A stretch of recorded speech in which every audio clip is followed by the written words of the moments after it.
continue to track the big story around the globe this morning. A new pope marks the start of another chapter for the Catholic Church, a chapter surrounding an American pontiff for the very first time. And here to help us understand what we can expect next out of the Vatican is medieval historian Dr. Vanessa Corcoran, joining us from right down the street at Georgetown University. Good morning, and thank you for being here with us today. Thank you for having me. Of course, absolutely. There were a few front runners, of course, that people had their eyes on throughout the conclave. What was your initial reaction seeing Prevost emerge as Pope? Utter surprise to see an American Pope after European popes, Pope Francis from Latin America. But I have heard Pope Leo XIV be described as the least American of all of the American cardinals. All of his time doing missionary work in Peru, his extensive language proficiency, I think really makes him unique among a very historical situation.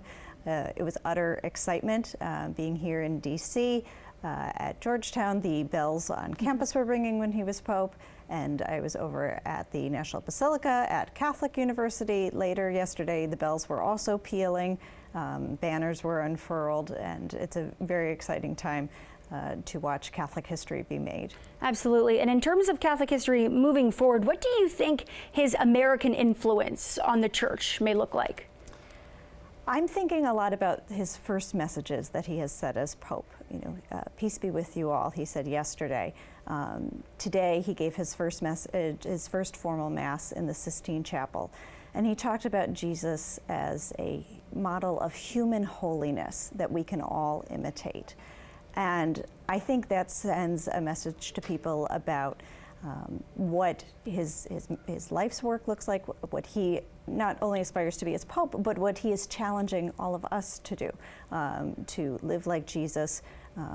He's already talked today about helping the ordinary people, the poor, by picking the name Pope Leo XIV. He's talking about connecting to Pope Leo XIII, who really ushered the Catholic Church into the modern age in terms of social justice reform. Some similar messages that we heard from Pope Francis during his 12 years on the job. And as Pope Leo XIV settles into this job over the next couple of days and weeks, what can we expect? And I understand there were some recent developments here and what we can expect even just coming into the weekend. So the Vatican just announced that next Sunday, May 18th, will be the formal papal inauguration Mass. So as soon as he accepted yesterday, he is officially Pope, and the Church now has a leader once again. But this is a formal Mass that is scheduled, and dignitaries from all over the world will come to this. He will celebrate Mass and then receive the dignitaries later on. And so really in the next 10 days, you know, I think he'll be staying in Rome, and we'll be watching all of his moves, seeing what churches he's visiting. You know, the coverage I was watching yesterday, last night he was going out into St. Peter's Square, praying with people, really spending time talking to people one-on-one in many different languages.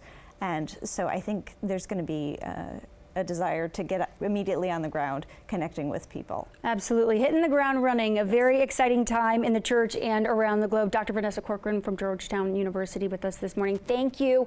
We appreciate you being here with us.